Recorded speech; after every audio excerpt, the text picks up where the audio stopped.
মসজিদে যদি কারো কোনো জিনিস হারিয়ে যায় তাহলে সেটার ঘোষণা দেওয়া আর মসজিদের বাইরে হারিয়ে যাওয়া জিনিসের ঘোষণা মসজিদে দেওয়া দুটি কি এক নাকি ভিন্ন, এটা নিয়ে ওলামা এবং স্কলারদের মধ্যে দুটি ভিন্ন মত রয়েছে। তবে মৌলিকভাবে সব ওলামা ইকরামই একমত যে মসজিদ এটা মানুষের কোনো হারানো জিনিসের ঘোষণা দেওয়ার জায়গা নয়।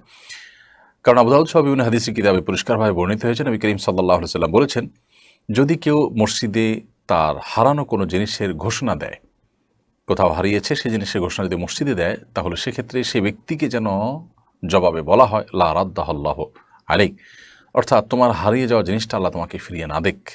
এই কথা তাকে বলা এক ধরনের ভৎসনা করা, তার মানে উৎসাহিত করা, সেজন্য এই কাজটি না করে।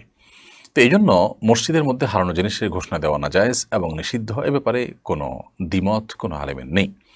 তবে যেমনটি শুরুতে বলছিলাম যে অনেক ওলামা ইকরাম বলেছেন যে মসজিদের বাইরের হারানো জিনিসের ঘোষণা তো মসজিদে দেওয়া নিষেধ, সেটা তো বলাই বাহুল্য।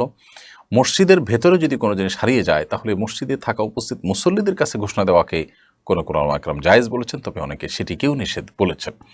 তো এই জন্য আমরা খোলাসা এবং সারাংশে এসে বলতে চাই, মসজিদে কোনো প্রকার হারানো জিনিসের ঘোষণা দেব না আমরা, এবং মসজিদে হারানো জিনিসের ঘোষণা সেটা মসজিদে হারাক আর বাহিরে হারাক, উভয় অবস্থাতেই মসজিদে হারানো জিনিসের ঘোষণা দেওয়াটা অনুচিত এবং নিষিদ্ধ হাদিসের আলোকে। তবে যদি মসজিদের ভেতর হারিয়ে যায় তাহলে মসজিদের দরজায় বা মসজিদের মুখে বাহিরের অংশে দাঁড়িয়ে ঘোষণা দেওয়া যেতে পারে, বা সেখানে কোনো প্রকার ঘোষণার ব্যবস্থা নেওয়া যেতে পারে। এছাড়া কেউ কোনো কিছু পেয়েছেন মসজিদের ভিতর, তিনি বলতে পারেন যে আমি পেয়েছি, এই জিনিসটা কারোর হলে নিয়ে যান, সেটা ভিন্ন বিষয়। কিন্তু যার জিনিস হারিয়েছে তিনি ঘোষণা দেওয়ার জন্য মসজিদকে ব্যবহার করবেন না। আসলে মসজিদ দুনিয়াবি এ জাতীয় কাজের জন্য নয়, মসজিদ জনকল্যাণের জন্য এবং মানুষের বিবিধ কল্যাণ সাধন করবার জন্য মসজিদ ব্যবহৃত হবে।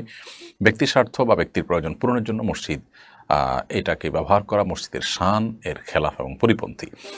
এজন্যই মসজিদের মধ্যে এমনকি নিজের প্রয়োজন পূরণের জন্য ভিক্ষা চাওয়া মানুষের কাছে বা হাত পাতা, সেটাও অনুচিত। এগুলো মসজিদের বাইরে করা দরকার, এবং যথাসম্ভব মসজিদকে ইবাদতের জায়গা এবং দুনিয়াবি কোনো কাজ যদি করতে হয় সেটা হবে জনকল্যাণমূলক কাজের কেন্দ্র।